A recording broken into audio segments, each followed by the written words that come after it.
সাপ চিনতে না পেরে জ্যান্ত সাপ নিয়ে হাসপাতালে পৌঁছলেন সাপে কাটা রোগী। হুলস্থুল কাণ্ড ঘটল ধূপগুড়ি মহকুমা হাসপাতালে। ধূপগুড়ি ব্লকের অন্তর্গত কথাপাড়া এলাকায় পরীক্ষিত রায় নামে এক যুবককে পাটের গোডাউনে কাজ করার সময় সাপে কামড়ে দেয়। আতঙ্কে চিৎকার জুড়ে দেন ওই যুবক। ছুটে আসে আশপাশের শ্রমিকরা। তড়িঘড়ি তাকে ক্ষত স্থানের থেকে কিছুটা উপরে বাঁধন দেওয়া হয়।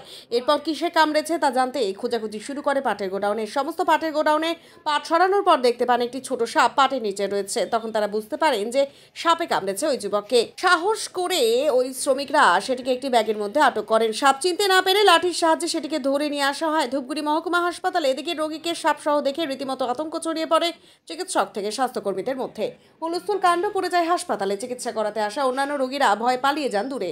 ভয়ে সাপের ব্যাগ খুলে দেখতে সাহস পাননি চিকিৎসক। এরপরেই রোগীকে ধূপগুড়ি হাসপাতালে ভর্তি করা হয়। ডাকা হয় সর্প বিশারদকে সাপ সম্পর্কে জানার জন্য। এদিকে হাসপাতালে সাপ নিয়ে রোগী আসার খবর ছড়িয়ে পড়তেই অন্যান্য ওয়ার্ডের রোগীর আত্মীয়রাও ভিড় জমান তাকে দেখতে।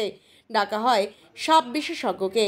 খবর পেয়ে হাসপাতালে আসেন সর্প বিশারদ। তিনি এসে সাপটি পরীক্ষা করে জানান এটি আসলে নির্বিষ সাপ, ভয়ের কিছু নেই। সর্প বিশারদ মিন্টু চৌধুরী বলেন সাপটি ছোট এবং অন্যান্য সাপের তুলনায় রংটি একটু আলাদা হওয়াতেই চিনতে পারেননি। সর্প বিশারদ জানান এটি ঢোড়া সাপের বাচ্চা। সাপটি শরীরের দুপাশে লালচে লালচে ভাব থাকায় লোকে চিনতে পারেনি। অনেক সময় ছোট বাচ্চা সাপের শরীরে এই ধরনের রং হয়ে থাকে। বলছে কি হয়েছিল? পাটে কাজ করতেছিলাম। আচ্ছা, বলো কি হয়েছিল ঘটনাটা? পাট উঠেছিলাম তো, তখন পাটের কাঠির মধ্যে থেকে ওকে যে হাতে বুড়ো আঙুলে কামড়। কাকে কামড়ে? ভাইস্তা। কি নাম? পরীক্ষিত রায়। কোথায় বাড়ি? বাড়ির সামনে। তারপর কি করলেন? তারপরে এখন ওকে খোঁজাখুঁজি করতেছি, কিসে কামড় দিল। খুঁজতে তখন দেখি পাটের কাঠির ভিতরে আছে। ওটাকে খুঁজে বের করে কাদা জমিতে দিলাম। কাদা জমিতে গেলে তো ভাপায় গেছে, তখন ওকে লাঠি দিয়ে ব্যাগের মধ্যে ভরে দিলাম। ঘুরে নিয়ে আসছেন কোথাও? হসপিটালে নিয়ে আসছে। ডাক্তার সাপ চিনতে পারেনি? না, ডাক্তারবাবু দেখে নাই।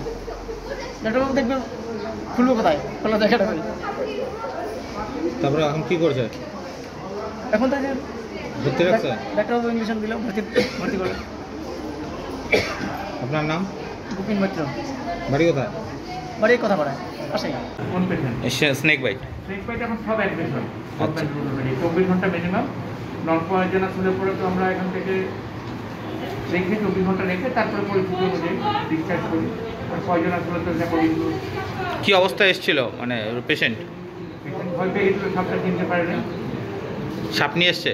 সাপটা নিয়ে এসছে একটা ইয়ের মধ্যে করে, ছোট্ট একটা প্লাস্টিকের একটা ইয়ের মধ্যে করে কোথায় কামড়েছিল? হাতে। এখন কেমন আছে পেশেন্ট? পেশেন্ট এমনি ভালো আছে। মানে সাপ চিনতে না পেরে কি নিয়ে এসেছিল? না, সাপ এমনি তো আসতোই, সাপ চিনতে না পারে ভয় পেয়ে গেছিল। এখন যেটা শুনলাম, আমাদের এখানকার সর্প বিশেষজ্ঞ রনি চৌধুরীকে আমরা খবর দিয়েছি। রনি চৌধুরী এসে দেখে বললেন যে ওটা হচ্ছে ঘোড়া সাপ। পেশেন্ট তাদের আশ্বস্ত, আমরাও আশ্বস্ত। কতজন পেশেন্ট আছে স্নেক বাইট এখন? একটাই এখন দুটো ছুটি হবে। আননোন বাইক হিসেবে আরও 2 জন ভর্তি আছে। কালকে থেকে ওরা রাত্রে ছুটি হবে, ভালো থাকলে পরে। আর একজন হবে। তাও কতজন হবে? এখন 4 জন আছে। এটা একজনকে নিয়ে 5 জন। 2 জন এখন ছুটিতে যাবে, 24 ঘন্টা হয়ে গেছে।